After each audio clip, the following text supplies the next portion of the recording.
Zákazníci sa nás často pýtajú na praktické veci okolo interiérových dverí.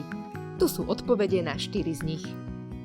Aká je štandardná výška a šírka stavebného otvoru? Štandardná výška pre slovenskú normu je 201 cm. Šírka otvoru je závislá od veľkosti dverí, aké tam chcete mať. Ak chcete napríklad dvere 80-ky, otvor musí mať 90 cm, čiže vždy o 10 cm viac. Dajú sa dvere montovať na hotovú podlahu? Áno, montáž dverí sa práve že vykonáva ako posledná, keď už máte podlahu položenú. Následne môžete montovať soklové a prechodové lišty. Dajú sa dvere dodatočne skracovať napríklad pri nižšom stavebnom otvore? Väčšinou áno, hlavne pri plných dverách.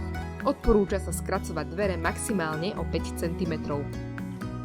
Môžem vymeniť dvere do pôvodnej kovovej zárubne? Určite, existujú obložkové zárubne na obklad pôvodnej kovovej zárubne.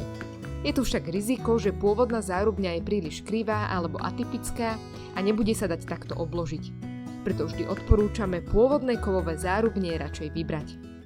Máte aj vy otázku? Napíšte nám ju do komentára alebo správ.